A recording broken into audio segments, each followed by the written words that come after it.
Bollywood industry में आना हर अभिनय प्रेमी का बहुत बड़ा सपना होता है।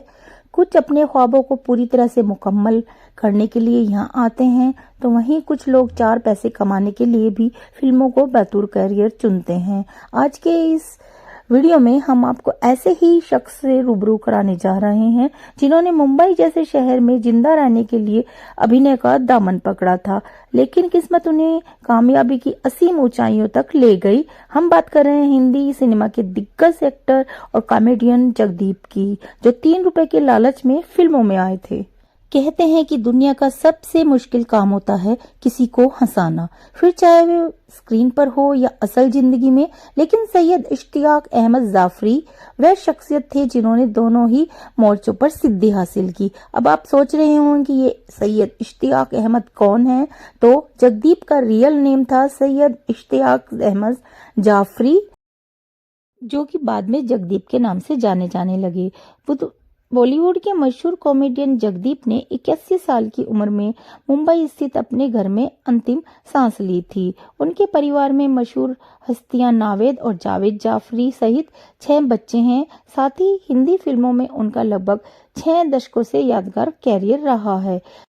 आपको बता दें कि अपने पिता की मृत्यु के बाद 1947 में जब विभाजन हुआ, बंटवारा हुआ देश का, तो उनका परिवार टूट गया और उनके पास इतना पैसा नहीं था जो अपने परिवार का भरण पोषण कर सकते थे और उनको मुंबई आने पर मजबूर होना पड़ा। लगभग कोई भी उनके पास बचत नहीं थी पारिवारिक, जिससे वो अपना घर चला सकते थे। जगदीप की मां ने एक अनाथालय में रसोइया के रूप में काम किया और अपने परिवार को पालने लगी और कोशिश की कि वो अपने परिवार को संभाल सके। थोड़ा पैसा जमा करने के लिए उन्होंने फल बेचने का काम भी किया, ट्रेनों में कटलरी बेची और यहाँ तक कि अपनी माँ की मदद के लिए उन्होंने ठेला तक चलाया। 1951 में एक दिन ऐसा आया जब शहर में घूम रहे थे और किस्मत ने उनका साथ दिया। एक निर्माता अपनी आने वाली फिल्म के लिए टैलेंट की तलाश कर रहा था और वह सड़कों के कलाकारों को लाना चाहता था। यहीं पर जगदीप की मुलाकात B.R. चोपड़ा से हुई। जावेद जाफरी ने अपने पिता के सिनेमा के सफर को याद करते हुए एक बार कहा था, मेरे पिता एक बच्चे थे जब वे विभाजन के बाद नौकरी की तलाश कर रहे थे। जब किसी ने उनसे पूछा कि क्या वे फिल्मों में काम करना चाहते हैं, तो उन्होंने कहा कि उन्हें बस एक नौकरी चाहिए। उन्हें एक बाल कलाकार के रूप में एक फिल्म में अभिनय करने के लिए सड़कों से चुना गया था। उन्हें इंडस्ट्री में आना तय था और यह भाग्य भी था।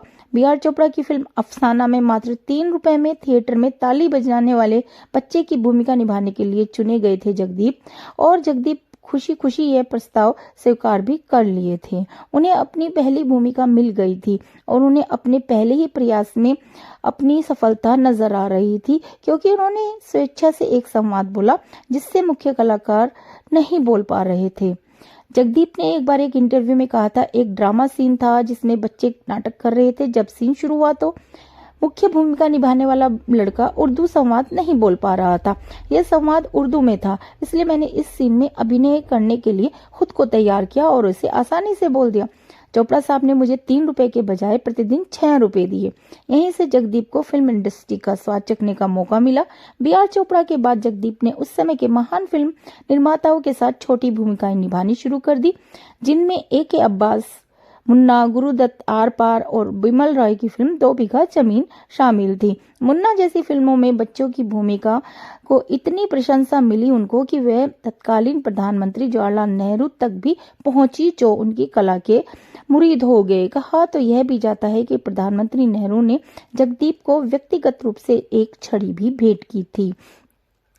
आपको बता दे गाइस कि शम्मी कपूर की ब्रह्मचारी जो 1968 में आई, उसमें उनकी विचित्र भूमिका थी। राष्ट्र ने उनकी हास्य टाइमिंग, चेहरे के भावों की विविधता और उनके मजाकिया व्यक्तित्व की झलक को देखा था। हालांकि 1975 की क्लासिकल शोले में उनके किरदार ने उन्हें सेलिब्रिटी का दर्जा दिलाया। सुरमा भोपाली इतने मशहूर थे कि जगदीप के लिए यह दूसरा नाम बन गए। उस समय हमारा नाम सुरमा भोपाली ऐसा नहीं है, आज भी उनके प्रशंसकों की याद में बसा हुआ है। हालांकि लेखक सलीम जावेद को उनके भोपाली लहजे को बिल्कुल सही बनाने का काम सौंपा गया था, लेकिन यह उनका स्वाभाविक करिश्मा और जिस तरह से जगदीप ने किरदार निभाया, उन्हें इतना यादगार बनाया उस एक डायलॉग को कि उसकी लहर पर सवार होकर जगदीप ने निर्देशन की दुनिया में कदम रखा और फिल्म सुरमा भोपाली में अपने शोले किरदार को भुनाया। हालांकि अमिताभ बच्चन, रेखा, धर्मेंद्र और फारूक शेख जैसे बड़े नामों के साथ भी यह फिल्म सिनेमाघर में धमाल मचाने में कामयाब नहीं हो पाई, लेकिन जगदीप या उनके किरदार का अंत यही नहीं हुआ। दरअसल अंदाज अपना अपना, जो कि 1994 में आई थी, उन्होंने बांकीलाल भोपाली का किरदार निभाया था, जो शोले में उनके किरदार का ही विस्तार था। उनकी अन्य सर्वाधिक पहचानी जाने वाली फिल्मों में मिथुन चक्रवर्ती के साथ सुरक्षा, अंदाज अपना अपना, शोले और 1972 में आई फिल्म अपना देश में उनके अभिनय को काफी सराहना मिली। तो चलिए अब बात कर लेते हैं उनकी शादियों की। तो जगदीप ने 3 शादियां की। जी हाँ जनाब, पर्सनल लाइफ में भी जगदीप सुरमा भोपाली ही थे और उन्होंने 3 शादियां की। उनकी पहली पत्नी का नाम नसीम बेगम था, दूसरी पत्नी का नाम सूर बेगम और तीसरी पत्नी का नाम नजीमा था। जगदीप ने 3 शादियां की और उनके 6 बच्चे हैं। बेटा हुसैन जाफरी पहली पत्नी से, जावेद जाफरी और नावेद जाफरी दूसरी पत्नी से, तो वहीं 2 बेटियां शकीरा शफी और सुरैया जाफरी पहली पत्नी और मुस्कान तीसरी पत्नी से। और गाइस, जावेद जाफरी और नावेद जाफरी को आप नहीं जानते हो, ऐसा नहीं हो सकता, क्योंकि इंटरटेनमेंट इंडस्ट्री के वो जाने माने चेहरे हैं। अब आपको उनके पोते के बारे में बता देते हैं, जो कि जावेद जाफरी के बेटे हैं। और जावेद जाफरी के भी 3 बच्चे हैं, 2 बेटे मिजान जाफरी और अब्बास जाफरी व बेटी लाविया जाफरी। पिछले साल मिजान की फिल्म मलाल रिलीज हुई थी, जिसके प्रोड्यूसर संजय लीला भंसाली और भूषण कुमार थे। और फिर गाइस, क्योंकि कैंसर भी था जगदीप को और उनका बांद्रा स्थित जो बंगला था मुंबई में, उसमें उन्होंने अंतिम सांस ली अपने बेटों के साथ। वो वहां पर रहते थे। वो 81 साल के थे और कैंसर से भी पीड़ित थे और भी समस्याएं थी उनको। और इस प्रकार एक हास्य कलाकार इस दुनिया से चला गया और उनको नमन है। तो गाइस, आज हमने बात की जगदीप जी के बारे में। आपको वीडियो कैसा लगा? धन्यवाद।